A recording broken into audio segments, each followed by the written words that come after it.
Shalom. దేవుని పరిశుద్ధ నామానికి మహిమ కలుగును గాక. మన ప్రభువును రక్షకుడైన యేసుక్రీస్తు యెషువా మెస్సీ నామములో ఆత్మీయులైన దేవుని బిడ్డలని మీ అందరికీ నా హృదయపూర్వక వందనాలు, ఉదయకాలపు శుభాలు తెలియజేస్తున్నాను. దేవాతి దేవుని మహాకృప వలన అందరూ కూడా క్షేమము, సంతోషము, సమాధానము కలిగి ఉన్నారని నమ్ముచున్నాను. అట్టి కృప దేవాతి దేవుడు మనందరికీ దయచేయను గాక. ఆమేన్. యోబు పత్రిక 23వ అధ్యాయము 10వ వచనంలో ఈ విధంగా వ్రాయబడి ఉంది: ఆయన నన్ను శోధించిన తరువాత నేను సువర్ణము వలె కనబడుదును.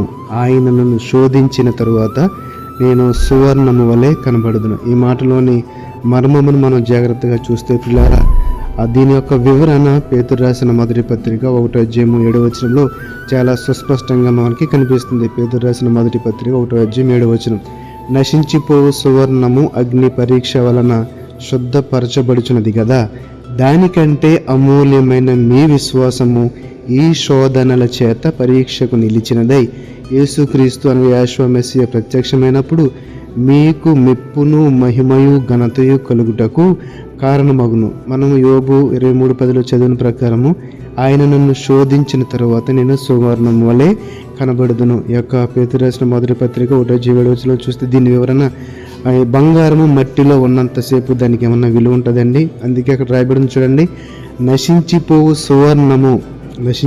సువర్ణము. ఎప్పుడైతే మట్టిలో బంగారమును మనం బయటకు తీసి అగ్ని పరీక్షకు గురి చేస్తామో అప్పుడే అది శుద్ధపరచబడి, ఇక్కడ రాయబడిన ప్రకారం అమూల్యమైన మీ విశ్వాసము, దానికంటే అమూల్యమైన మీ విశ్వాసం, దేనికంటే బంగారము కంటే విలువైనదిగా తండ్రి దేవుడు మన యొక్క విశ్వాసం ఇక్కడ దీన్ని మనకు తెలియజేస్తున్నాడు. అంటే నశించిపోవు సువర్ణం కంటే అమూల్యమైన విశ్వాసం. కాబట్టి ఒక సువర్ణాన్ని అగ్ని పరీక్ష గురి చేస్తే కానీ శుద్ధపరచబడదు, దానికి విలువ రాదు. అటువంటిది మరి మన విశ్వాసము ఇంకా మెరుగుపరచబడటకు, ఇంకా శుద్ధపరచబడటకు, ఇంకా విలువైన దానికి మాటకు మరి దానికి కూడా శోధన ఉండాలి కదండి.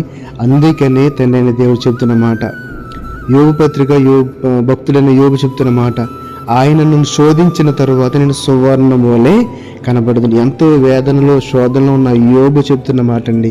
ఆయనను శోధించాడు. ఎందుకు శోధిస్తున్నాడంటే నేను ఇంకా మీరు ఆయన సందులో, విశ్వాసంలో, నిరీక్షణలో ఇంకా ఎదగాలి, ఇంకా బలపడాలి, ఇంకా శుద్ధపరచబడాలి. సువర్ణం ఎంత, బంగారం ఎంత విలువైనదో అంత విలువైన వాడుగా ఉండాలంటే నేను శోధనకు గురి కావాల్సిందే. అందుకే నా తండ్రి నన్ను శోధిస్తున్నాడని చెప్పి ఇక్కడ ఆయన చెప్తున్నమాట. కాబట్టి పిల్లారా, మన విశ్వాస జీవితంలో కూడా అనేక శోధనలు ఎందుకు వస్తున్నాయని ఒకసారి ఆలోచన చేసుకుంటే గనక, నెమరు వేసుకుంటే గనక మనము మన యొక్క విశ్వాసములో ఇంకను బలము పొందుటకు, ఇంకను దినదినము కూడా మెరుగుపరచబట్టుకు విలువగల వారముగా, ఇక్కడ చూస్తే నశించిపో సువర్ణము అగ్ని పరీక్ష వలన శుద్ధపరచబడుతున్నది కదా, దానికంటే అమూల్యమైన మీ విశ్వాసము. ఒక బంగారము శుద్ధపరచబడికి అగ్ని పరీక్ష అది గురవుతుంది. అంతకంటే అమూల్యమైన మన విశ్వాసము మరి ఇంకెన్ని పరీక్షలకు గురి కావాలి. కాబట్టి శోధన వచ్చినప్పుడు, ఇబ్బంది వచ్చినప్పుడు కృంగిపోకుండా, ఇది నన్ను విశ్వాసంలో ఇంకొక మెట్టుకు తీసుకువెళ్ళటకు, ఇది నేను విశ్వాసంలో ఇంకా బలపడుటకు ఈ శోధన వచ్చిందని నమ్మి దాని నుండి ఎలా తప్పించుకోవాలో దేవుని అడిగితే కనుక తండ్రి దేవుడు దాని నుండి ఒక గొప్ప గుణపాఠంను నీకు నేర్పించుటకు సిద్ధపడుచున్నాడు. కాబట్టి ఆ నేర్చుకోవలసిన పాఠం ఏంటో మనము గ్రహించవలసిన అవసరం మనకు కనబడుతుంది. కాబట్టి ప్రియరా, ఇక్కడ చూస్తే యాకోబు పత్రిక 1వ అధ్యాయం 12వ వచనంలో కూడా శోధన సహించువాడు ధన్యుడు, అతడు శోధనకు నిలిచిన వాడై ప్రభువు తన్ను ప్రేమించే వారికి వాగ్దానం చేసిన జీవ కిరీటం పొందును. కాబట్టి ఎప్పుడు ఆ వాగ్దానమును సహిస్తే గనక మనము ధన్యులుగా, అంటే గొప్పవారముగా ఆయన సందులో నిలవబడగలుగుతాము. శోధన సహించేవాడు ధన్యుడు.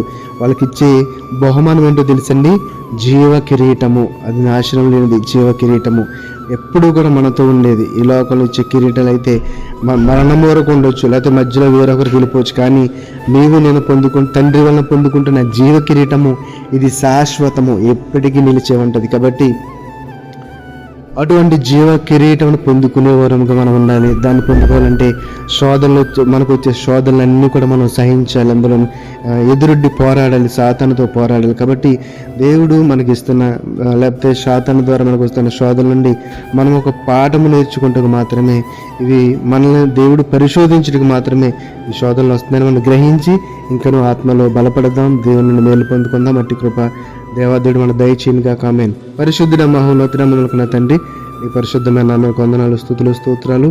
ఆయన శోధనలను సహించడం వల్ల మేము పొందుకునే బహుమానం ఏమిటో ఈరోజు మాకు తెలియజేశారు ప్రభు. అవును తండ్రి, నీవు ఇచ్చే జీవ కిరీటమును పొందుటకు గాను మాకు వచ్చే శోధనలను జయించి జయము పొంది అని నీ సన్నిధిలో తండ్రి ప్రభు పవిత్రమైన వారముగా, పరిశుద్ధత గలవారముగా, నీతి న్యాయ యథార్థతలు గలవారముగా నిలబడే కృపను దయచేయండి. ఆయన శోధనలు సహించే శక్తిని బలం దయచేయండి. అన్న వాక్యంను మా హృదయంలో నాటింపచేసి ఫలింపచేయమని, అన్న వాక్యం ద్వారా నీ బిడ్డలను బలపరచమని, అనారోగ్యంతో ఉన్నవారికి ఆరోగ్యం దయచేయమని, శోధనలో ఉన్నవారికి తండ్రి శోధనను తప్పించమని, నీ యొక్క కృపలో శాంతిని, సమాధానము, సంతోషము దయచేయమని నజరేయుడైన యేసు మెస్సీ నామములో ప్రార్థన అడిగి వేడుకొనుచున్నాము తండ్రి. ఆమేన్, ఆమేన్. షాలోమ్. అందరికీ వందనాలు.